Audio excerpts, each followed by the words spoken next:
Right ఒకప్పటి liquor baron Kingfisher Airlines వ్యవస్థాపకుడు విజయ్ మాల్యా మళ్ళీ సీన్లోకి వస్తున్నాడు. 2016లో భారత్ను వీడిన తర్వాత మళ్ళీ ఇక్కడికి రాలేదు. 9 ఏళ్ల నిశ్శబ్దాన్ని ఇటీవలే మాల్యా బ్రేక్ చేశాడు. తాను దొంగను కాదు, తాను పారిపోలేదన్నాడు. అప్పు 6,000 కోట్లయితే 14,000 కోట్లు వసూలు చేశారంటున్నారు. కానీ ఈ కొత్త స్టోరీలో నిజమెంత? బ్యాంకులు ఏమంటున్నాయి? చలో 14,000 కోట్ల సీక్రెట్ ఏంటో డీకోడ్ చేద్దాం.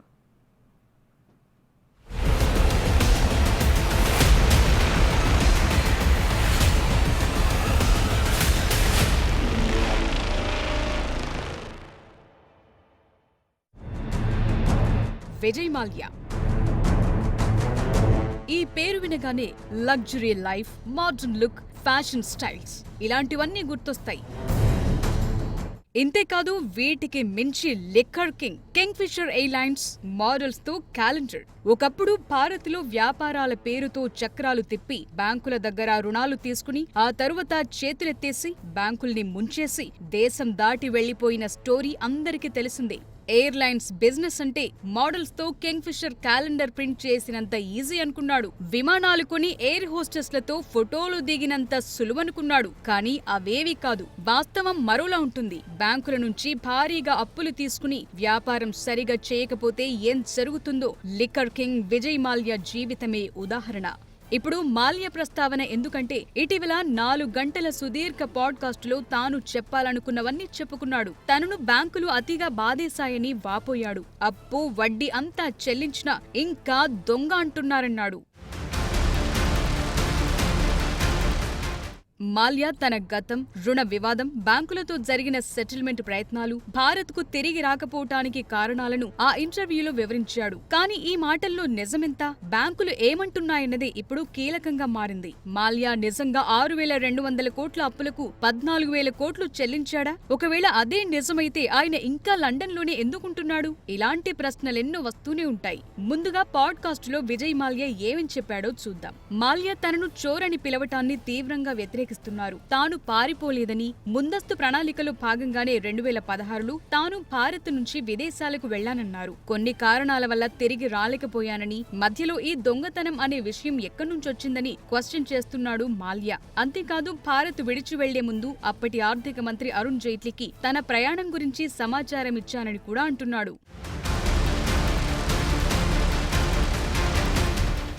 రైట్, ఇక అస్సలు మ్యాటర్ రుణాల గురించి మాల్యా ఏమన్నాడో చూద్దాం. తన కంపెనీలైన Kingfisher Airlines, United Breweries, Kingfisher Finvest తీసుకున్న రుణం 6,203 కోట్ల రూపాయలే అని, అది కూడా 11.5% వడ్డీతో కలిపి అంటున్నాడు. అయితే బ్యాంకులు మాత్రం 14,131 కోట్ల రూపాయలు రికవరీ చేశాయన్నాడు. ఇందులో ఇంకో ట్విస్ట్ ఏంటంటే తాను రుణం తీసుకోలేదు, తన కంపెనీ తీసుకుందంటున్నాడు. తాను గ్యారెంటర్ మాత్రమే అని వాదిస్తోన్న పరిస్థితి.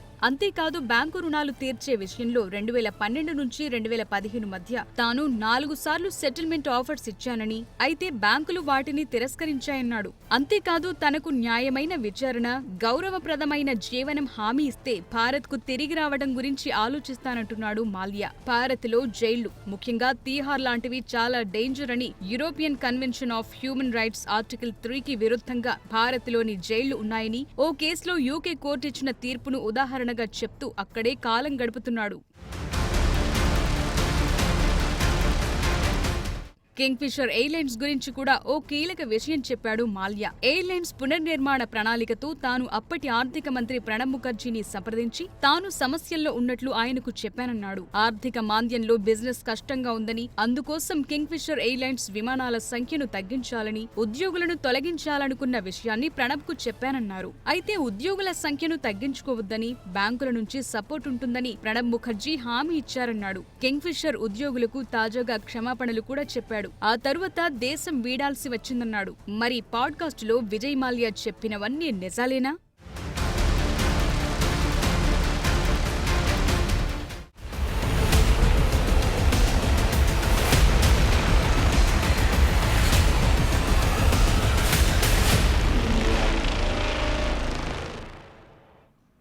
లండన్లో లగ్జరీ జీవితం, భారత్లో జైలు భయం.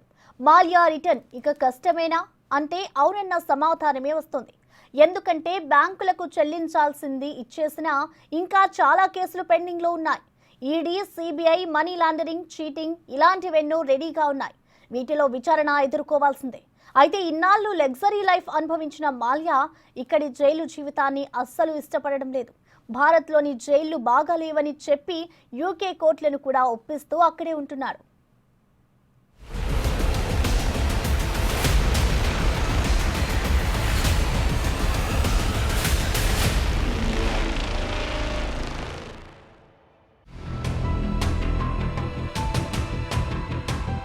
మాల్యా పాడ్కాస్టులో చెప్పిన విషయాల్లో వాస్తవాలేంటో ఒక్కొక్కటిగా ఢీకొచ్చేద్దాం.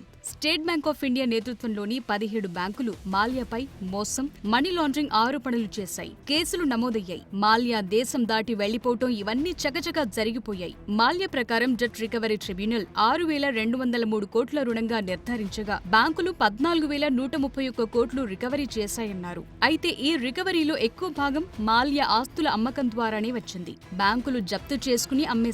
ఇందులో యునైటెడ్ బ్రూవరీస్ హోల్డింగ్స్ లిమిటెడ్ ఆస్తులు కూడా ఉన్నాయి. అంతేగాని మాల్యా తనంతట తాను వచ్చి ఆస్తులు రాసిచ్చి రుణాలు క్లియర్ చేయలేదు. అటు బ్యాంకులు 14,131 కోట్లు రికవరీ చేసినట్లు ఆర్థిక మంత్రి నిర్మలా సీతారామన్ ధృవీకరించారు. 2024 డిసెంబర్లో లోక్సభలో మాట్లాడారు. మాల్యా ఆస్తుల విక్రయం ద్వారా 14,131 కోట్లు బ్యాంకులకు ఈడీ ఆధ్వర్యంలో తిరిగి ఇచ్చినట్లు ధృవీకరించాయి.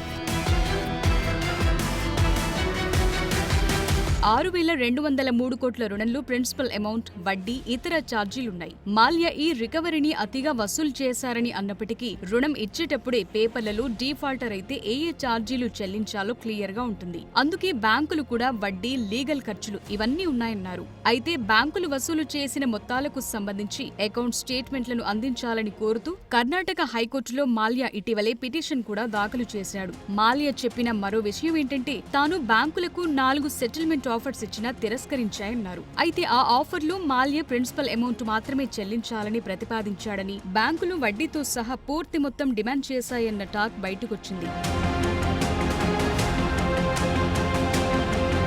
సో రుణాలు చెల్లించినా ఇంకా దేశానికి ఎందుకు రాకుండా ఉండిపోతున్నారన్న ప్రశ్నలున్నాయి. భారత జైళ్ల పరిస్థితులను గుర్తు చేస్తూ యూరోపియన్ కోర్టు తీర్పును సాకుగా చూపుతున్నాడు. న్యాయమైన విచారణ హామీ ఇవ్వటం లేదని, తన పాస్పోర్టు రద్దు కావటం వల్ల తిరిగి రాలేనంటున్నాడు మాల్యా. నిజానికి యూకే కోర్టు 2020లో మాల్యా ఎక్స్ట్రాడిషన్ ను ఆమోదించింది. కానీ కథ మారుస్తూ అక్కడే ఉండిపోతున్నాడు.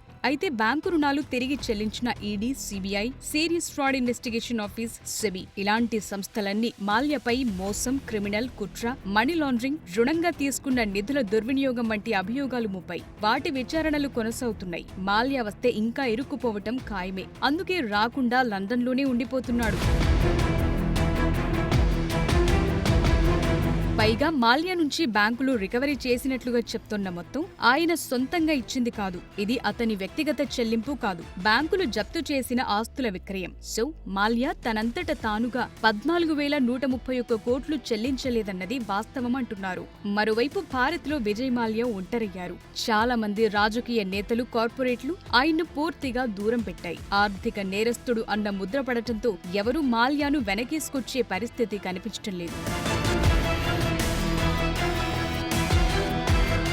దేశం వదిలి పారిపోయిన విజయ్ మాల్యాపై సెబీ గతేడాది జూలైలో నిషేధం విధించింది. ఆయన కానీ ఆయనకు సంబంధించిన ఏ లిస్టెడ్ కంపెనీ అయినా భారత సెక్యూరిటీ మార్కెట్లో పాల్గొనకుండా చేసింది. 3 ఏళ్ల పాటు ఈ నిషేధం అమల్లో ఉంటుందన్నది సెబీ. మాల్యా ఆస్తులు కొన్న దేశాలకు వెళ్లనివ్వకుండా చేయాలని భారత్ డిసైడ్ అయ్యింది. ఇందులో భాగంగా నేరస్తుల అప్పగింత ఒప్పందాలున్న దేశాలతో చర్చలు జరుపుతోంది. మాల్యా వస్తే అప్పగించాలని ఫ్రాన్స్ కు గతేడాది విజ్ఞప్తి చేసింది భారత్. ఫ్రాన్స్ లో 35 మిలియన్ యూరోలు వెచ్చించి స్థిరాస్తి కొన్నాడు.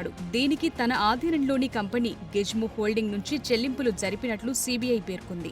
మరోవైపు ఫ్రాన్స్ ప్రభుత్వం 14 కోట్ల రూపాయల విలువైన మాల్యా ఆస్తులను ఇప్పటికే సీజ్ చేసింది. ఈడీ అభ్యర్థనతో ఈ చర్యలు తీసుకుంది. ఇవే కాదు, మాల్యాపై రకరకాల కేసులు నమోదవుతూనే ఉన్నాయి. నాన్ బెయిలబుల్ వారెంట్లు జారీ అవుతూనే వస్తున్నాయి.